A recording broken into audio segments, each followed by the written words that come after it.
In over 20 years of coaching, one of the most powerful questions that I've found, what else are you feeling? In this episode, I want to share a little bit about why that question is so powerful and the neuroscience that makes it significant.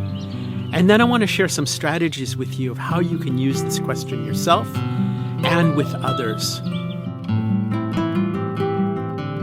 Before her untimely death, I was talking to Dr. Candace Pert, the pioneering neurobiologist who was one of our advisory board members, about emotions and how these little chemicals affect literally every living cell in our bodies.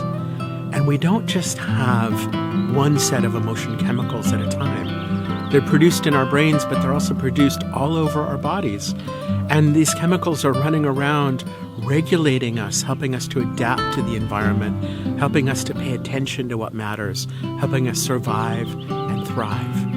And because of this neurobiological process, we literally have dozens or maybe even hundreds of different emotion chemicals at any given time. And you can imagine them like little advisors running around saying, hey, did you notice this? Look at this. Pay attention to this. Here's a threat. Here's an opportunity. Get ready. And as we engage in this plurality of emotions, and we look at not just the loud emotions on the surface, but the multiple layers of feelings that we have in a given moment, it deepens our insight. And it helps us see more and more and more of what we're perceiving. More and more of the threats. More and more of the opportunities. So what can you do with this question? Well, if you're a coach or a friend or a parent or a manager, you can ask people. Don't just say, hey, how are you doing? How are you feeling? Say, what are some of your feelings? What else are you feeling? What else is going on for you? And create space. The surface answer, it's not the real answer.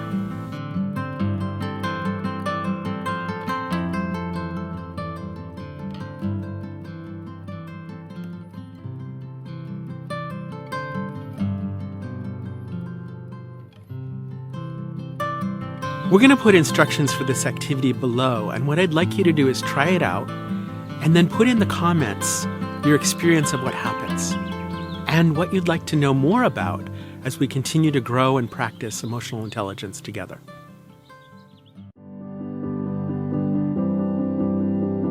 When I was a child, my grandmother was an art therapist in New York, and she showed me this technique that I didn't realize the power of then. She had me take a roll of paper and some colored pencils and just start coloring. Just start filling in that paper and letting it unroll. Now you can just do it with a regular old piece of paper. Scrap paper works perfectly. And you just start coloring and you're saying, well, what am I feeling? And if it's an intense feeling, you might put a lot of color and a lot of sharpness in the lines and a lot of weight, and you might really fill up the page with it.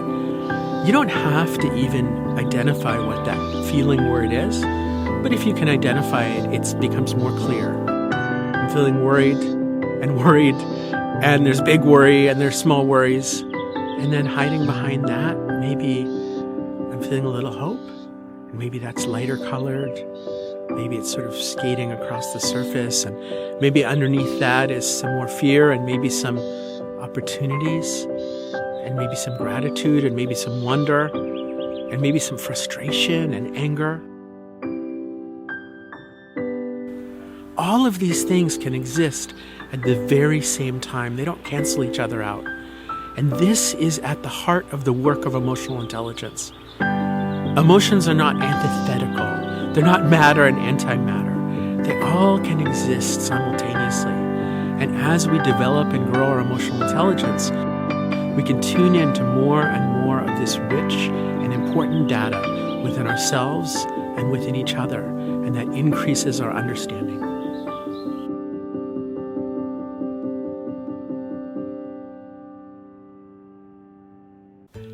Hi, I'm Josh Friedman. Thanks for watching.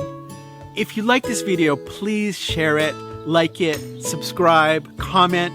That really helps us with our work to bring emotional intelligence to everyone in the world. These are skills that are really needed in the world right now, and we need you to help us help others.